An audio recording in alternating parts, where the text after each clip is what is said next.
ഉറക്കത്തിൽ സംസാരിക്കുക എന്നത് നമ്മളിൽ പലർക്കും ജീവിതത്തിൽ എപ്പോഴും സംഭവിച്ചിട്ടുള്ള കാര്യമായിരിക്കും. ഇത് മിക്കപ്പോഴും ആ വ്യക്തി ദൈനംദിനം ഉപയോഗിക്കുന്ന ഭാഷയിൽ നിന്നും വളരെ വ്യത്യസ്തമായിരിക്കും എന്ന് മാത്രമല്ല, മിക്കവാറും ഈ ഭൂമിയിൽ മനുഷ്യർ തമ്മിൽ സംസാരിക്കുന്ന ഭാഷയാകാനും തരമില്ല. ഇത് ഏറിപ്പോയാൽ 30 സെക്കൻഡ് മാത്രമേ നീണ്ടു നിൽക്കാറുള്ളൂ. ഗാഢമായ ഉറക്കത്തിലേക്ക് വീഴുന്നതിന് മുന്നേയുള്ള ആദ്യത്തെ 1-2 മണിക്കൂറിലാണ് ഇത്തരത്തിൽ അനുഭവപ്പെടാറുള്ളത്. ഇത് മുൻപ് സോമിനോ ലോക്കി എന്നാണ് അറിയപ്പെട്ടിരുന്നത്. ശരീരത്തിലെ ഏറിയ പങ്കും ഉറക്കത്തിലേക്ക് വീണ് കഴിഞ്ഞിരിക്കുമെങ്കിലും ശബ്ദം പുറപ്പെടുവിക്കുവാൻ ശരീരത്തിന് ചെറിയ ഉണർവുണ്ടായിരിക്കണം. എന്നാൽ അത് വ്യക്തമായി എന്ന് വരില്ല.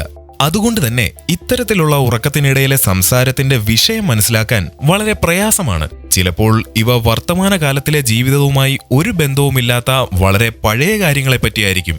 എന്നാൽ കൂടുതൽ പഠനങ്ങളും പറയുന്നത് ഇങ്ങനെ ഉറക്കത്തിൽ പറയുന്ന കാര്യങ്ങൾക്ക് യഥാർത്ഥ ജീവിതവുമായി വലിയ ബന്ധമുണ്ടാകാറില്ല എന്നാണ്. അതായത് നിങ്ങളുടെ ജീവിത പങ്കാളി ഉറക്കത്തിൽ നിങ്ങൾക്ക് ഇഷ്ടമല്ലാത്ത കാര്യങ്ങൾ പറഞ്ഞു കേട്ടാലും അതേപ്പറ്റി ആലോചിച്ച് നിങ്ങൾ തലപൊണ്ണാക്കേണ്ട എന്ന് സാരം.